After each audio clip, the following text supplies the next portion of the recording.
This video is a copy of 16mm Kodachrome film done by Stretch Fretwell way back in the 50s and 1963 on the T-bar. Let's go back in history and review the making of Pajarito Mountain. We had badges in those days without pictures.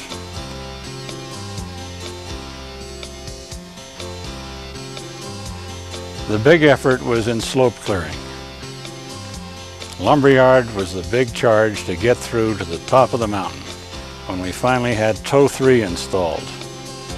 There were so many trees felled, we just laid them down the slope, as Bob Thorne is doing here, looking out towards Tacoma, skinning the branches off, and that winter we skied over the tops of the logs laid on the slope, hence the name Lumberyard.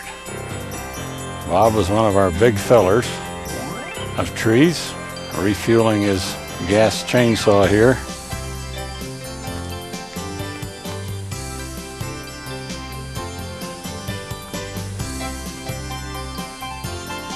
He probably felled more trees single-handed, that may be Renee Prestwood pushing there for him, than anybody else on the mountain. There was not time to burn. We were in a great hurry to get through.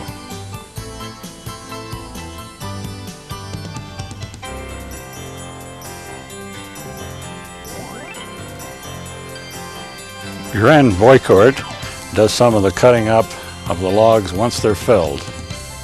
Look at that bunch of lumber down there. Yes, it's really a lumberyard. That's George Bell trimming. Got to lay them flat. Even the kids get into it. That's probably Darrell Rogers. Can't tell behind that straw hat. Whole families worked at getting the slope cleared.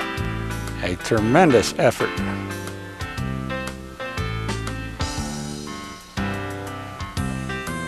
All volunteers.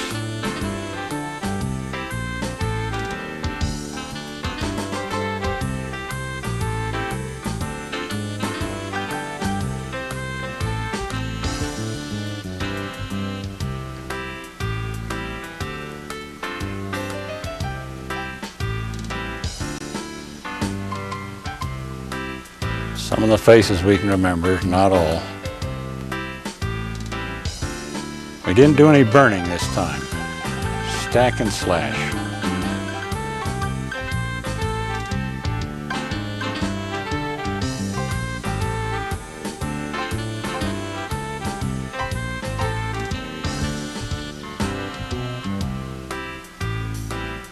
That chainsaw looks like an antique now. Gren we see continuing working with it. Finally, winter and snow. What we've worked all summer on finally comes every year. The spruce haven't exceeded the aspen yet at this time.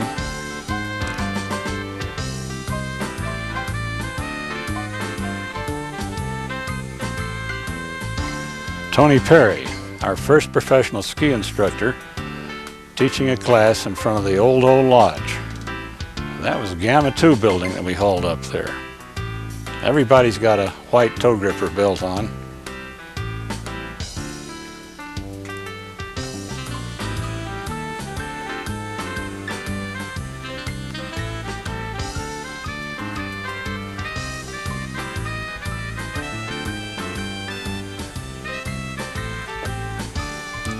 Well, Helen Chick is looking on as Ken Ewing is explaining how good a safety binding is. It releases from the heel.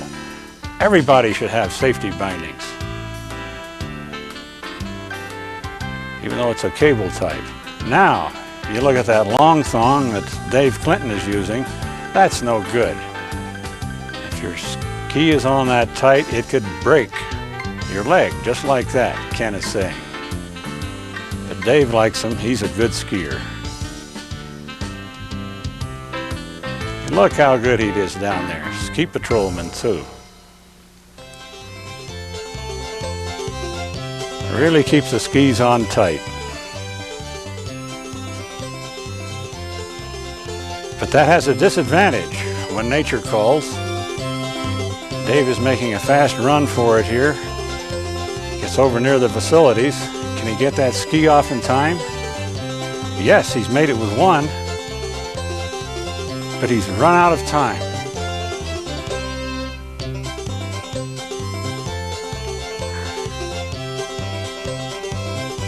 I guess he made it. That must be Jimmy and Dave Rogers laughing at him.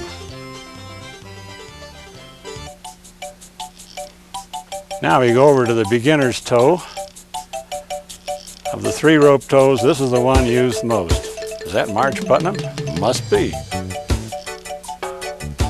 One operator, Dean Rickerson, ran both rope toes, which had automatic shutoffs. You could reach over with a pole and hit a tripwire, which would stop the rope at any time. If you could keep your arms in the sockets, but the little kids managed with that. A floating counterweight, not seen, takes up the slack on this rope. And we put the camera in motion, tie it onto the rope, and follow, is that Sandy Musgrove, red or white? Might be. Up the beginner's rope. You get off at 2 or 3 places, trying not to snap the rope too much for the person behind you. That's an easy departure. And back down Bathtub Rose, beginner slope was called. There's the old lodge that Bob Waterman brought up the hill. Rope toes always need to be spliced as the rope frays or breaks. Here's John Rogers and Wes Nichols. Must be John working with a fid there as Wes helps tuck in a short splice. This is toe 3. You had to ride 2 toes in series to get to the top of the mountain, and toe 3 had a very short launching area to it. After these movies were taken, we had a launching ramp out to a tree behind this. You finally get up 1,000 feet once you went up 2 ropes in series. It was a fast one. I'm sure that's Steve Sidoriak with the poles over his shoulder. As Wes Nichols there in the background pours a cup of coffee. This coffee house of high altitude. We look out towards Santa Fe Baldy. There's Wes again. Ah, finally deep snow. Yes, we do have powder, frequently untracked, on Pajarito Mountain.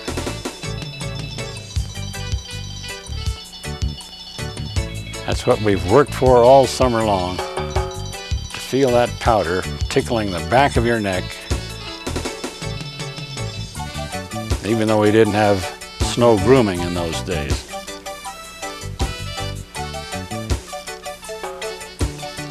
Glad this hand-wound camera didn't have batteries, and it would work in the cold.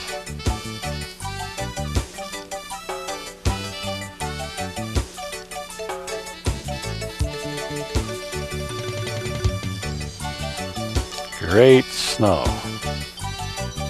Champagne powder.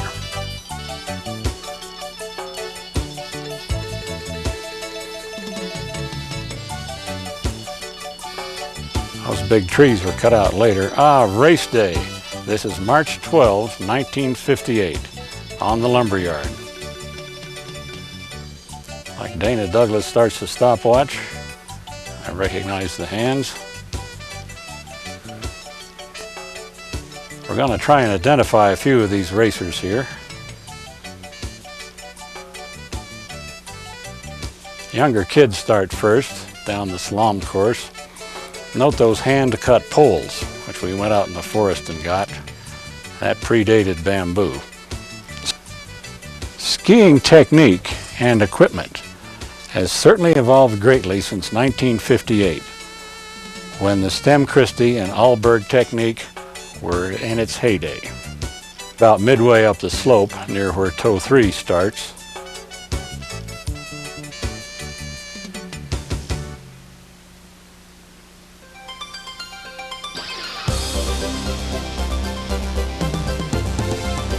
whoop, Kids had some falls in there.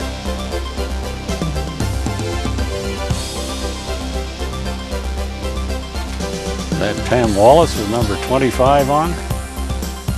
Could be.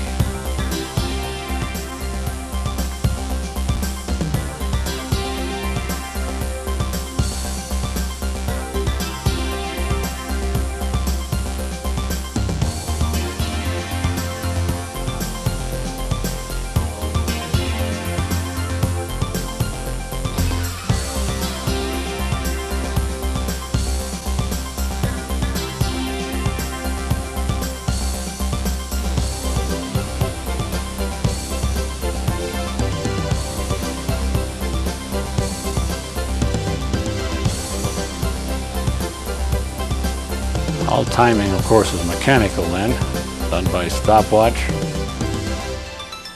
Here come some of the hotter racers.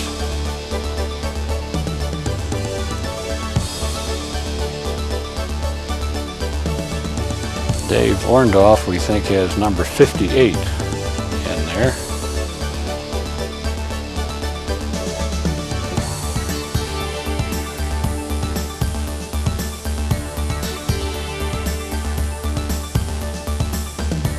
These slopes have been widened now with some of the big trees in the center taken out.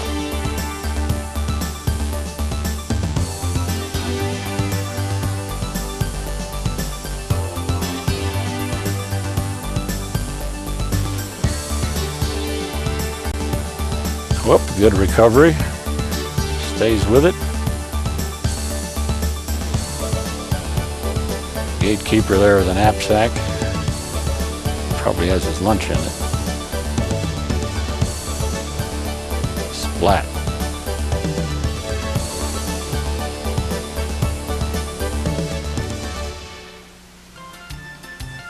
I think that's Barbie Orndorff, 62.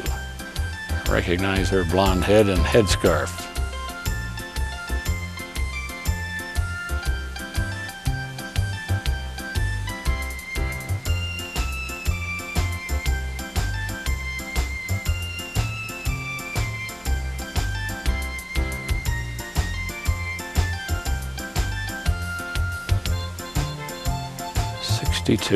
There she is again.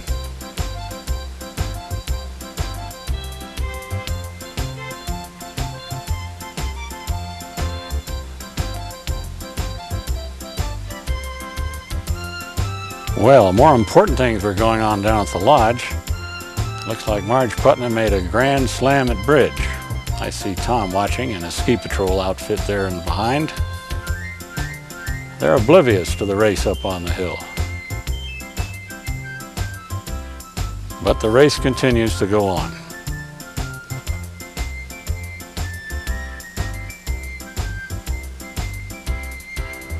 A lot of people came from out of town for these races, other ski areas. They claimed Los Alamos wore them out on the rope tows.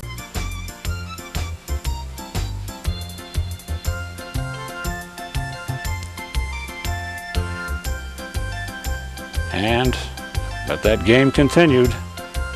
We brought that table over from Sawyer's Hill. Still needs new paint.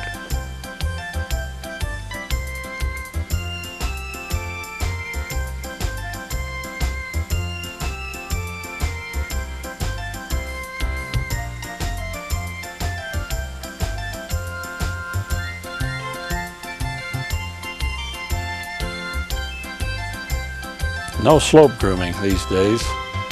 We didn't have any machinery for that. Is that Carl Buckland Jr.?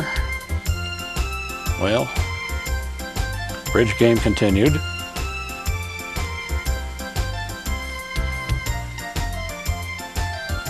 Dave Clinton shows us really how to do it. Whoop, he puts a cheek down there.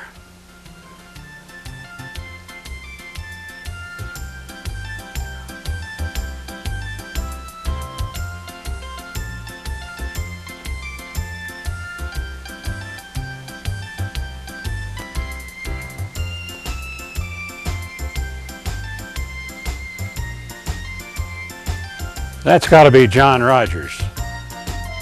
That's no way to do a gate, John. That's cheating. Well, Phil and Mal Wallace handing out the awards on race day, March 12, 1958.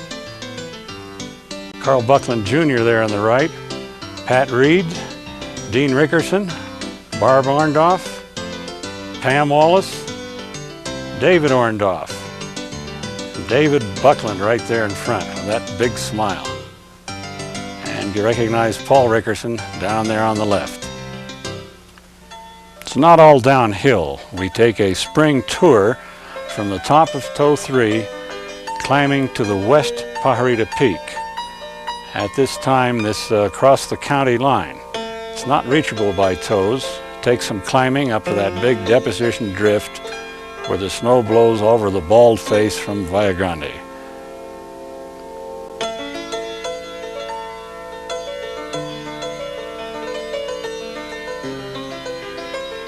That's the biggest drift on the whole mountain. See the Sandias in the background. It looks like Bob and Dana Douglas.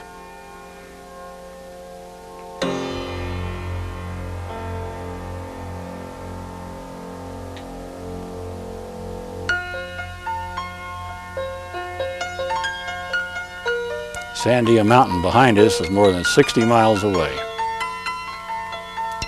And they hike into the big drifts where the snow drops in the trees as the wind abates and lets go of its load. Those drifts are really high. That's above the Big Mother chair now. Of course, when these Kodachrome movies were taken, that chair was not there. Good view from the Valle. Redondo Peak over on the right.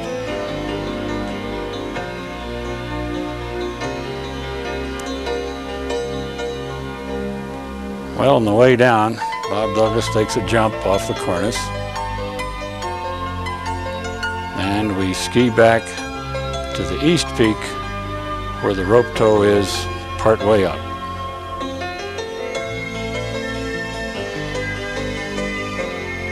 Nice view of Santa Fe, Baldy, and Lake Peak over Pajarito East Peak.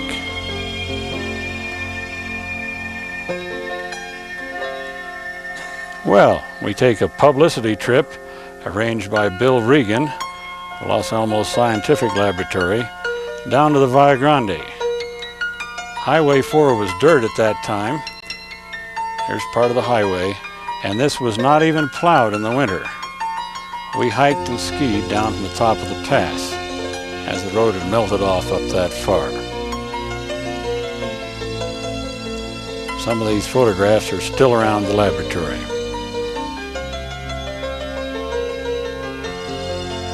There you can see Pajarito Mountain in the background over the Valle. That's Jane Wagner out there in the yellow parka in front.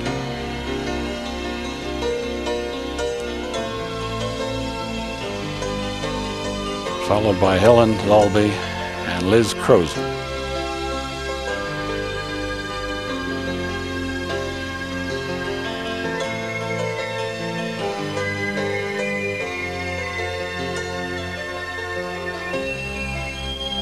And hike back for another little rundown. This part of the Valle, just above Highway 4. And a look to the west to Redondo Peak.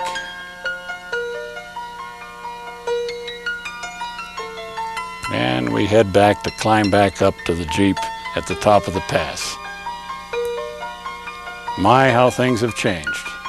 The road now is plowed in winter and paved. Well, looks like they're having a little bit of fun. Jane Wagner is going to let Liz have it with a snowball. She's even got shorts on it this time. It's now Liz Bennett. Well, the ski patrol is there waiting for us.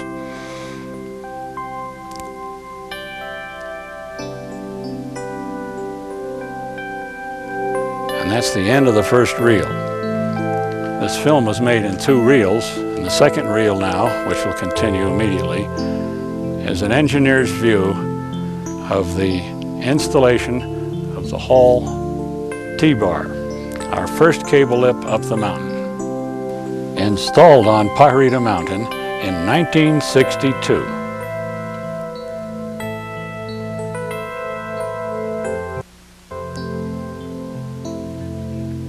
This T-bar was our first cable lift and replaced immediately rope tow number 3.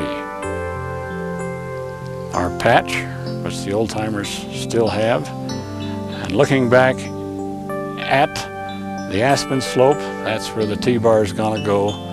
Recognize 2 fingers over there in the right. Yes, our mountain has really improved since then. To install the T-bar, volunteers did a lot of work, either unloading the big reinforcing bars and the bolts which hold the towers into the ground.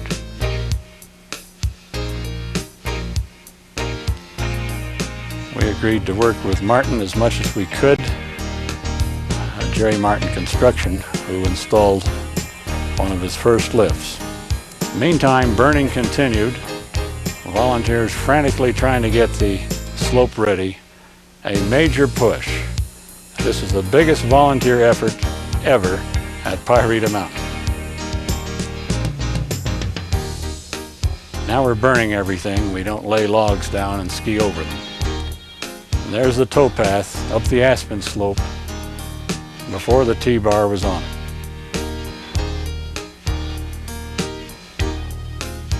At that time, a dozer from Jerry Martin pushed some of the debris out of the way so the T-bar could be put in place.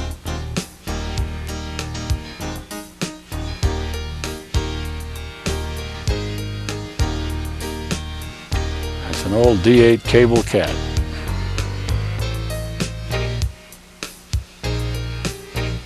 Kind of sporty driving on the side hill. We look over the footings, the bolts are in place, ready for the concrete, the rebar down below it. Each tower had these 4 bolts, which go down 3 or 4 feet. Concrete was hauled as far as we could get it up the hill by the contractor, and there was great problems when it was wet. With all tires spinning, the contractor resorted to heroic means of the bulldozer to push the concrete truck on further up. However, the rotary mix could only get to the lower towers. It was quite an adventure to get the concrete to the top of the mountain. Here we see a truck being towed by a bulldozer. This just has a bucket on the back which holds the concrete.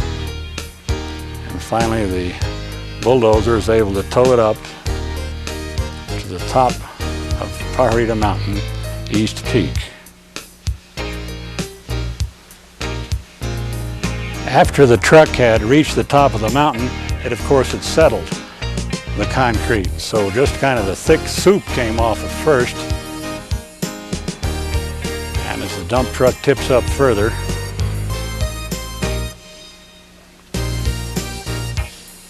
boy, it looks like the rest of the aggregate and the concrete have stuck to the bottom. That doesn't make for very strong concrete when you have that much separation with it. But that's what we have, and we work with it anyway. Maybe those rocks will settle down through the soup and give us a good fitting. Got to beat on the truck to get the rest out.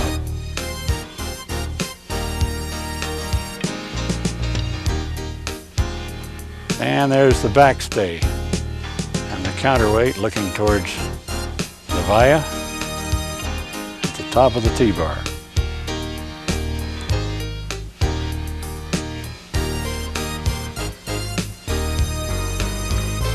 Reinforcing bars are correctly in place. And Dean Taylor, there on the left, looks with Victory Hall. The president of the Hall Ski Lift Company has come up to watch the installation of the longest T-bar he's ever built. His outfit in Watertown, New York generally builds smaller ones. Here's Victor Hall again and Dean Taylor. looking over some of the new concrete we poured near the bottom of the mountain.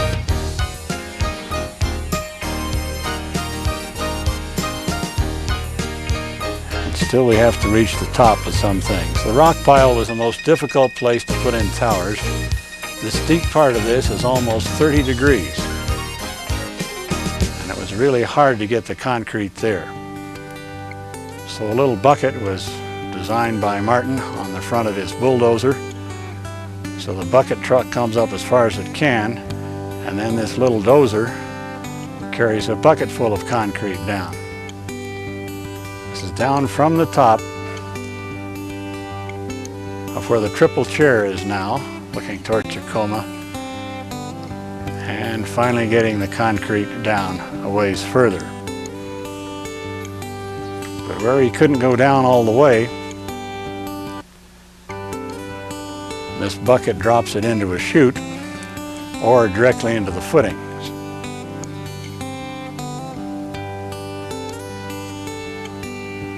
Now some of the concrete is pushed down a homemade chute. Looks like a bunch of gold miners there to get that tower down in the rock pile. Boy, nowadays we do everything by helicopter. Sure, it's faster, but it costs a heck of a lot more. This installation was under $50,000 at that time. Now to put in a chairlift, it's up in the millions.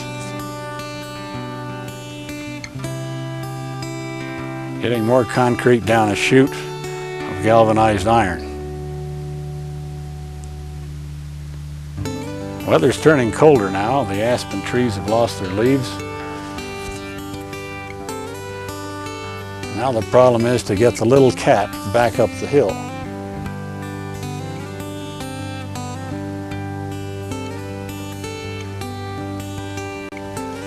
With the loose rock, it had a great deal of trouble with the footings and finally skidded out. But further down, with a hand winch and a gin pole, they're able to raise up the towers. The towers are raised without the hardware on them, because we were afraid of the tower falling over and breaking up the sheaves, misaligning the pulleys. I don't think OSHA would approve of these techniques these days.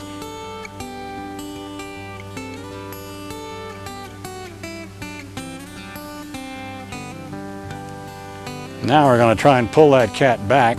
So the big cat went clear over the mountain, nearly 200 yards to the south on a long cable, and with a radio, he was able to pull the little cat back up over the steep part of the aspen slope where all the rock is shattered up. Intriguing coordinated effort. There, lifting up the end of the little cat. Men are waving it on further in the background. A lot of tension here. Is the cable going to break?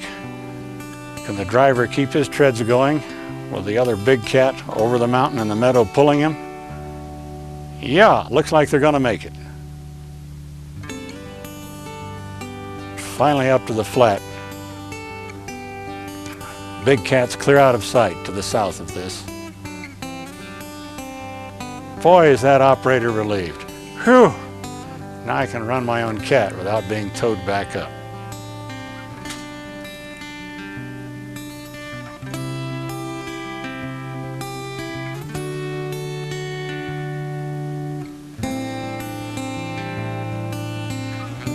And the bull wheel is finally put in place, up on top.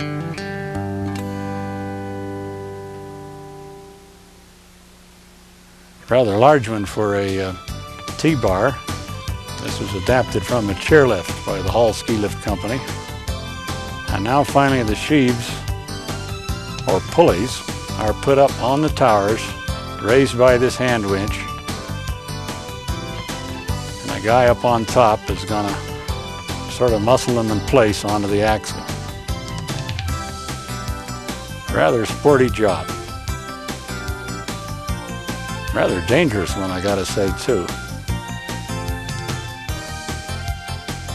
Turns it around with his feet. And finally gets the axle in place with the clamps.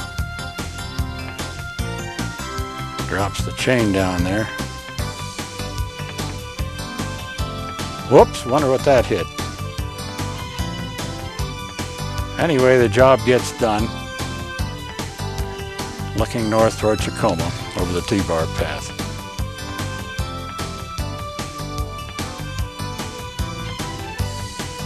So this process continued, one tower at a time. The return cable is on the higher pulleys, which is on the west side of the lift. On the uphill part, it must be carefully contoured to the ground so that the skiers are not lifted off the ground with the T-bar, nor should the T-bar drag when the snow's too deep.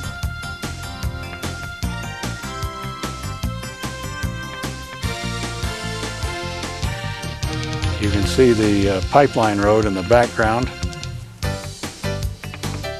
going over to the via.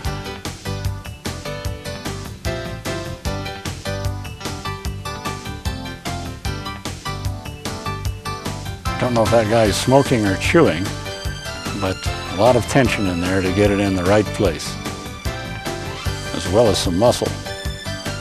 Ah, the footings are in place. Counterweight has been cast now in place, and the pull hole we saw is now on the ground in its carriage. And the big cable is going to be put around it shortly after it's lubed up there.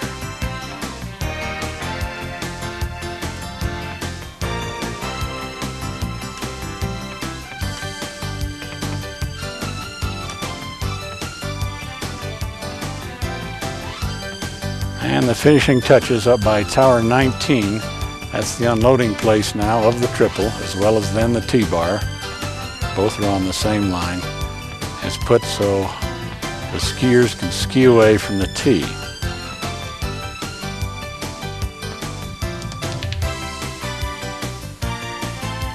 And the upper terminal, which has the take-up mechanism on it and a counterweight,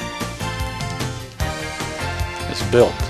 Now the cable is being pulled around the bull wheel carriage, which is on the ground for this operation, with much care, because we don't want to kink that cable, even though unfortunately it was kinked once and that had to be cut out. Getting ready to raise the counterweight. While all that's going on, the ski club of the volunteers dragging up surplus telephone poles we got from old TA1 to put in the power line. Up to this time, all our tows have been run by gasoline engines. Now we're needing the electricity for the bigger lift. Pulls one up near the bottom of Nevershine Hill. Most of these old telephone poles have been replaced now, but at that time, with a limited budget, we used everything we could to put them in. The volunteer skiers dragged the poles into position and dug all the holes. We had to use an air compressor and jackhammer here, which we rented, to dig into some of the difficult rocky places. Looks like John Orndorff's Jeep. That's got to be John there by the red compressor, starting it up. Ah, now we've got air for the jackhammer. The volunteers dig the deep holes.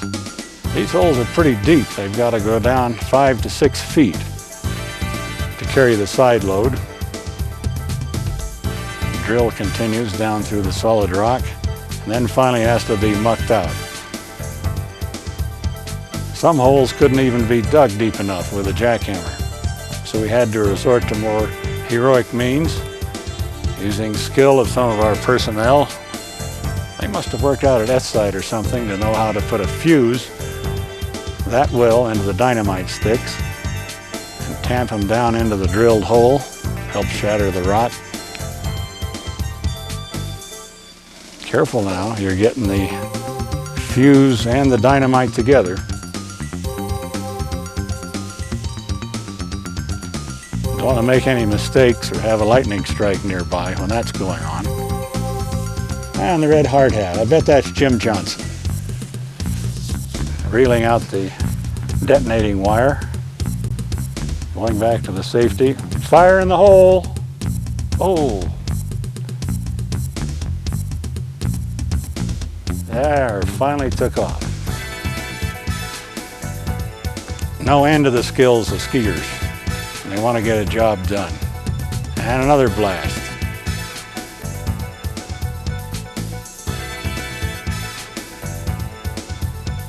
And finally mucking out more of the rock. Now it's shattered.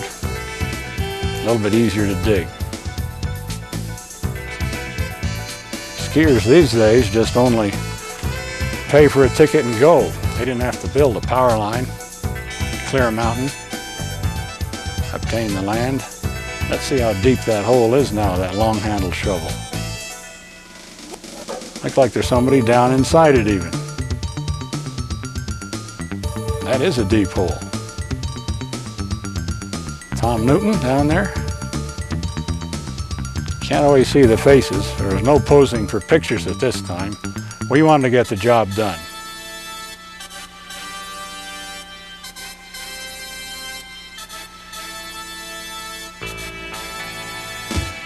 Gene Tate in the orange hard hat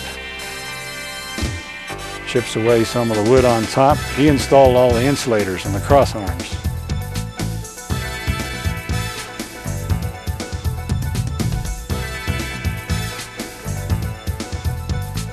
Got a portable generator to run these drills to drill the holes in the poles.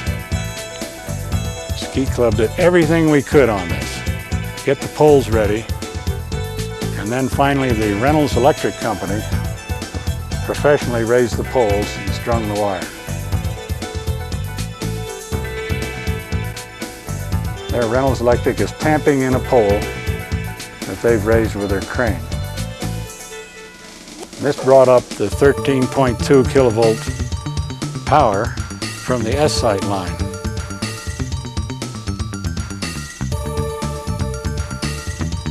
We had to get professional help.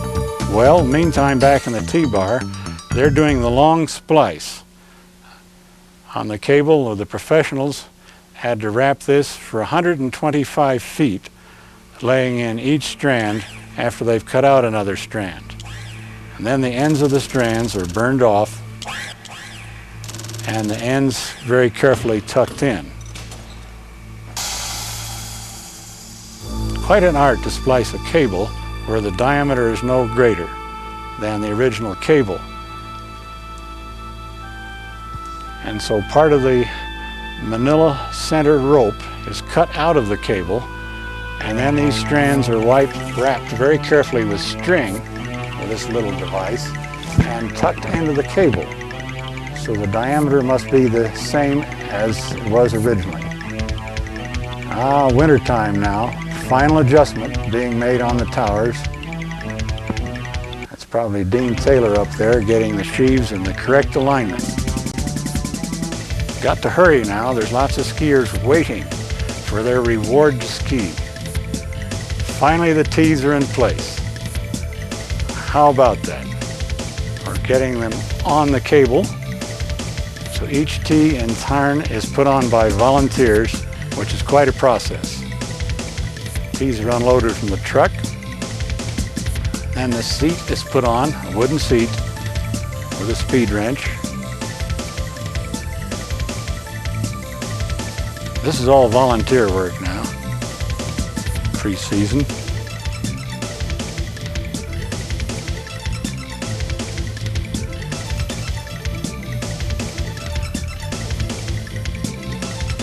And the 4 bolts are carefully tightened up.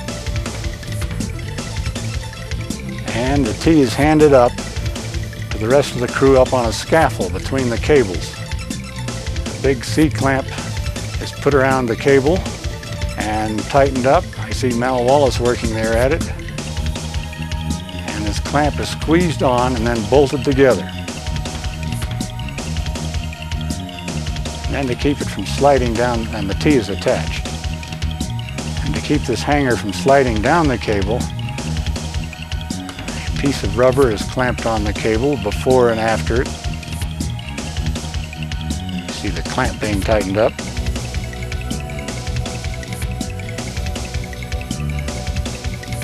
And the call is for a hot dog, as we call these red pieces of rubber. They're put in boiling water to soften them up, so when they're squeezed on the cable, Bob Thorne throws one over to the crew up on top where they're caught. That's Paul Rutnick, he's catching them. See Dale Holm there in the right rear with the tassel on the hat. Looks like somebody hit Paul in the head. He's got a Band-Aid on.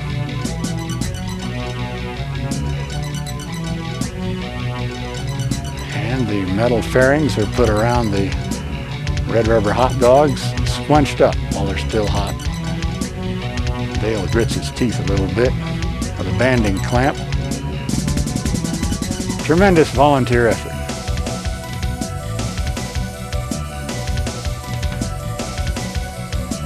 And then the clip is put on the cable next to the clamped hot dog.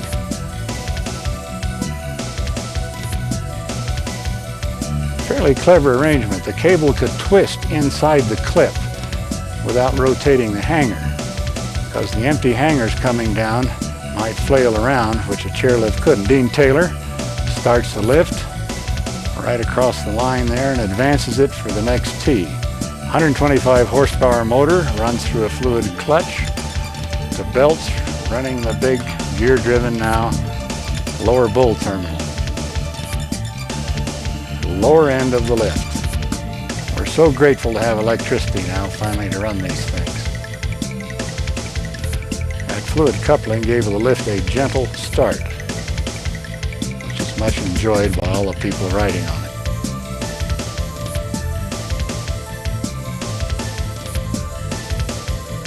There's a rubber tire inside that bull wheel. And during the winter, it looks like the tees were dragging in one place, so we had to go in there and raise a tower arm. That's where Dean Taylor and Stretch Fretwell, as a team, worked this out. You see Dean tightening up the final clamp.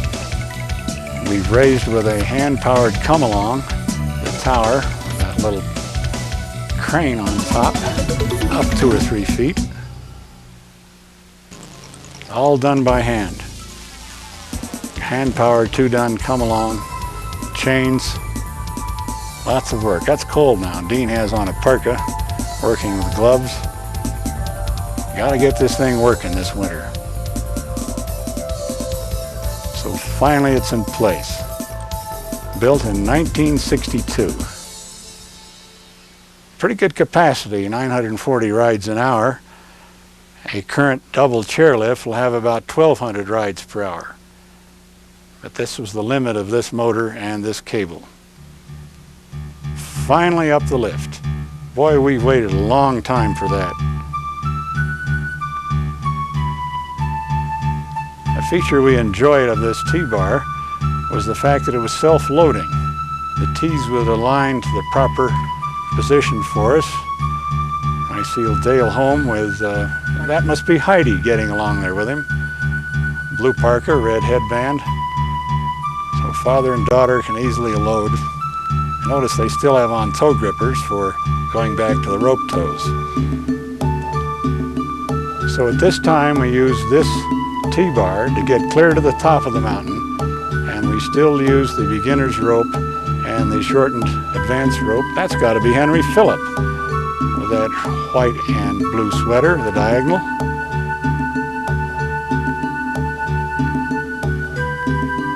And we look up from the bottom, an accomplishment we all quite enjoyed. To finally reach the top of the mountain without having to get our arms pulled out of our socket.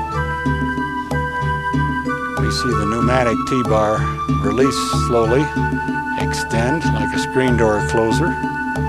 And we'll look at some of the mechanics of the lift now. At the bottom it had a double walking beam, and partway up the slope, a very unique feature in the T-bar was a midway unloading point. Most of the walking beams looked like this, with 2 wheels in the bottom, a little bit on the top, which didn't take much of a load, but it keeps a ripple from coming down the cable if somebody dumps and flipping the thing off. It also had unique safety switches. If there was a derailment, it would stop the lift. This midway unloading point was partway up the hill, so beginners could go up maybe a third of the way, and more advanced skiers, we see there in the back, could reload the lift. Unusual feature for a T-bar. There, some people are going to reload midway and go to the top of the mountain. This was before we had any slope grooming, and so a lot of the bumps, a little competition from somebody there. So all of the bumps in the towpath had to be shoveled out by hand. Another view of the midway unloading. Some skiers getting ready to pick up an empty T-bar. Is that Bob Watt, the blue parka? I think it is. Hi, Bob. I know part of you is still on the mountain. There's one guy got off there. I guess his companion continued. Now up at the very top, that's where the triple unloads now. We look down at the bottom of the lift and zoom in with a long lens. Looking over the steep part of the rock pile. This was long before the Wildcat Slope was built, just to the west of the T-bar.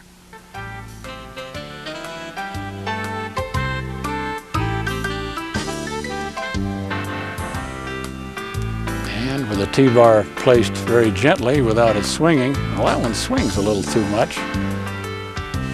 There's an interesting rope deadening device on the upper terminal, which would catch the T. There's Denny Mingo with his foot on the stop switch. He's the top operator.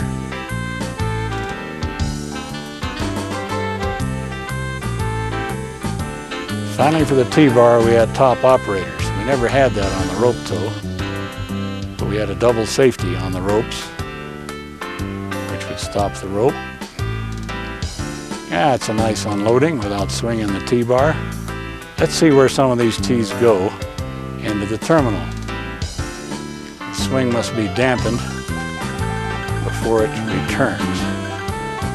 So there's a polypropylene rope which is laced in, which softens the swing of the T going around at the same diameter as the top pull wheel.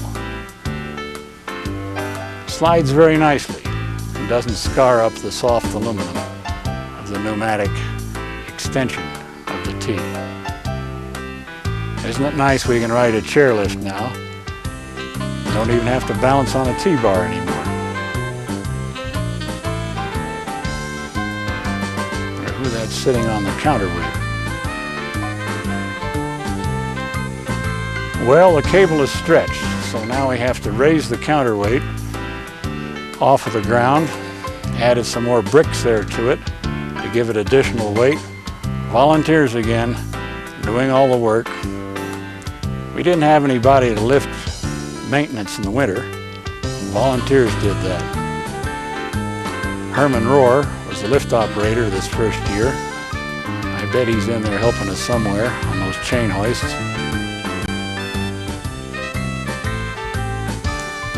It's a heavy weight to lift. About 12 tons, if I remember right. Well, with that done, we can go back to operation. A major accomplishment, the majority of the work done by volunteers in the Pajarito Mountains Peak area. Looking down from the top, one of our last looks at the long line of the lift of the T-bar. Years later, we'll get a new lodge and many other improvements, which now in the 1990s we all enjoy. Hey, little kids even between the knees get up the T-bar. 3 to a bar, that's kind of cozy. And finally, we take a last look from the top of the mountain, south to Sandia Peak and Albuquerque. Well, Linda Prestwood says that's finally the end of things.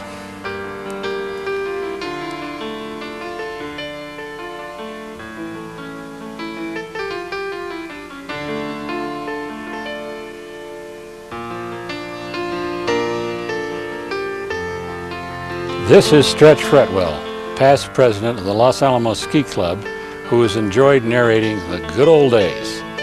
This movie shows the basis from which our modern 1998 ski area has evolved.